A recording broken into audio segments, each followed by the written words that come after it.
પ્રવક્તાએ વાત કરી કે જુદી જુદી જ્ઞાતિના જુદો ભણતર, જુદો વ્યવસાય, જુદા દેશ પ્રદેશ બધું છે, છતાં આપણને સંપ છે. ના, નથી સંપ. કુસંપ નથી, સંપ નથી. દેખાય છે, બધાને રાજી કરવાનું તાન છે, બધા દ્રષ્ટિ ત્યાં છે એટલે બધાને લાગે છે. અને આપણા વિષય શું છે? સંપ રાખીને રાજી કરવા. આપણે એમને રાજી કરીએ છીએ, જે બની આવે આવડી આપડત, બુદ્ધિ, શક્તિ, અનુભવ એમ કંઈ રાજી કરીએ છીએ. પણ સંપ રાખીને રાખે ને બહુ જુદી વાત છે. એના માટે યોગી આપે રાડો પાડી 20 વર્ષ સુધી સમશ્રુત ભાવ એકતા, સમશ્રુત ભાવ એકતા, બીજી વાત ના મળે. તો જો આપણને સંપનું ચિત્ર જ નથી. સંપ શું છે? આ સંપનું ચિત્ર કેવું છે? પ્લાસ્ટિકનું સોનું. અમે ઘરે ગયા હતા, ઓલા મૂર્તિ હતી. મેં કહા સોનાની છે? હા. કેમ બહાર રાખી? કે પોલી છે. અરે પોલીએ તો 2 કિલો સોનું થાય, આટલી મોટી.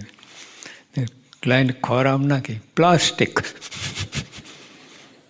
આપણને સંપ લાગે પણ પ્લાસ્ટિક, સોનું ના હોય. જ્યાં 4 ભાગીદાર હોય ને ભેગા થઈને કંઈક કરતા હોય, વેપાર ધંધો, કંઈ કંપની મૂકી હોય, એ સંપ નથી. દેખાય છે સંપ, પ્લાસ્ટિક જ છે. ગરજ છે, ગરજે સંપનું રૂપ ધારણ કર્યું છે. સંપનો અંચલો પહેર્યો છે ગરજે. એટલે અંદર કોઈને એકબીજાને આ કહ્યું છે ને, બધાને લોભની દ્રષ્ટિ છે, પૈસાની. એટલે ગરજ છે એટલે બધા ભેગા. એમાં જ્યારે ધમધોકાર ચાલવા લાગે ત્યાર પછી એ લોકો ગણતી કરે કે પૈસા તો આ લોકો નાખે એટલા મેં નાખ્યા, પણ હું તો ઘસાવું છું. પછી એની દાનત બગડે અને પછી ઓલા ભાગીદાર એક એક કાઢવા પ્રયત્ન કરે, આ કરે તે કરે, પછી કુસમ જાગે. એટલે સંપ નહોતો, ગરજ હતી. ગરજે ગધેડાને બાપ કે. સંપ બહુ જુદી વસ્તુ છે. સંપ છે ને સોનું, એનું ચિત્ર. સંપ એ ગોડ્સ પાવર. જો આપણે આ લાકડાથી પહેલાં ચૂલો રસોઈ બનાવતા, પછી કોલસા આવ્યા, પછી ડીઝલ આવ્યું, પછી ગેસ આવ્યું, અને આ બહાર તો ઇલેક્ટ્રિસિટી. એના કરતાં ન્યુક્લિયર પાવર. ઇલેક્ટ્રિસિટીમાં પેલા મોટા પેલા કેટલા બધા તોસ્તાન હોય. આપણે ગાંધીનગર તો બધું કારું કારું થઈ જાય. પેલાથી ધુમાડો નીકળે ને, કોલસી બધી આવે ને, બધું આપણે કેટલું બધું થાય. આપણે આ કાઢીએ ને તો કારું હોય. શ્વાસ લેવા પેલું અંદર આવે, બધું આવે. પગ તો કાળા જ રહેતા, ગમે એટલું ધોવો થાય. પણ પછી ન્યુક્લિયર પાવર તો જગ્યા ઓછી રોકે, આ કરે. એમ ગોડ્સ પાવર તો જ્યાં અત્યારે બધે ન્યુક્લિયર પાવર ઓલું બધું કાઢતા જાય છે આ લોકો. કોલસાવાળી બાજી, કોલસાબાજી કાઢે અને ન્યુક્લિયર પાવર ગોઠવે.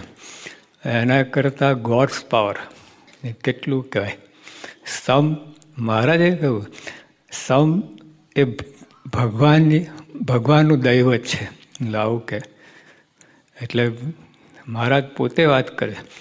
એટલે સંપ જે આપણે ચિત્ર છે મનમાં, હાવ બાલિશ છે બધું. આ કચરો, વાંકું ચૂકું, કટાઈ ગયેલું, એવું ચિત્ર સંપનું. હવે સંપ તો અદ્ભુત દિવ્ય વસ્તુ. ગોડ્સ પાવર એટલે શું કહેવાય? ને તો પીડતા છે. સંપ છે ને પીડતા છે. એમ અંદર બાળકપણું નથી, અંદર વેદ્યા વેળા નથી, ગરજ નથી, અને એ કોઈ મલિનતા નથી. સંપ તો બહુ દિવ્ય વસ્તુ છે. અને પીડતા છે કહે. સંપ છે ને એક ભાવના પણ છે. જો અત્યારે આપણે મહારાજે કહ્યું, આપણે હરિભક્તો ભક્તિ શું? યોગી આપા કે એકબીજાને જોઈને હર્ષના આંસુ આવે, જે ભક્તિ. આપણે એકબીજાને જોઈને એના દોષ દેખાય, હર્ષના આંસુને બદલે. જો તો સંપની ભાવના હોય ને તો આ દેખાય, અને એનો મહિમા સમજાય, આ થાય, અને રાજી કોણ મન થાય, એનાથી રાજી રહીએ. એલર્જી તો લાખો ગાઉ છેટવાય.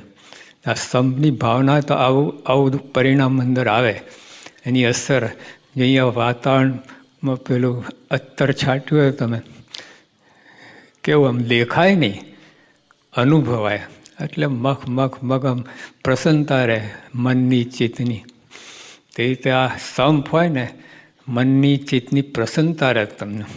હરિભક્તોથી રાજી, એના ગમે સ્વભાવ પણ નજરમાં આવે જ નહીં.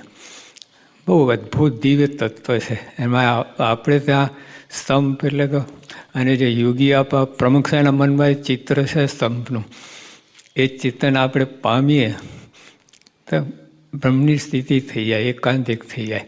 સ્તંભ એ નાની વસ્તુ નથી. આપણામાં જે સ્તંભ ને બધું છે ને, પિત્તળ, પ્લાસ્ટિક એવું બધું, સોનું નથી. સોનું સ્તંભ નથી, પ્લાસ્ટિક સ્તંભ, પિત્તલ સ્તંભ એવું બધું છે. એટલે આ હવે જો એક જ વાત છે આમાં, આપણો થીમ શું છે? આ પ્રિજમ રાજી. જો ત્યાં એમે રાજી કરવાનું તાન હશે ને, સંપ આવશે. બાકી ત્યાં ગમે એ બુદ્ધિ, શક્તિ, આવડત, અનુભવ બધું ટૂંકું પડશે, કામ થશે. પણ જે રાજીકરણ તાનથી સંપ આવશે ને, અને એમાંથી જે કાર્ય થશે ને, એ તો એકાંતિક ભાવ જ પામી જશે સીધું. જે ભગવાન જેના માટે આવ્યા છે એ કામ થશે. સંપ લૌકિક લોકમાં જે દેખાય એ ગરજ છે, સંપ નથી. એ તો ગરજ કરીને પછી જોઈ લો ઝઘડા. આ જો આપણે આઝાદી માટે બધા કેટલા સંપેલા હતા.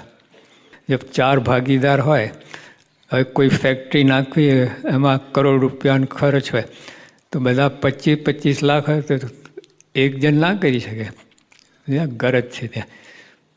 પછી એ ગરજ મટી એટલે બધી સંપ તૂટે, બધું થાય. એટલે હવે આઝાદી માટે ઓલા કેવા, પણ આઝાદી મળ્યા પછી ખુરશી માટે તકરાર. પહેલાં આઝાદી માટે તકરાર, ખુરશી માટે તકરાર. જો સંપ નહોતો, એ ગરજ હતી. એટલે સંપ તો ખરેખર ભગવાનનું દૈવત ટૂંકમાં.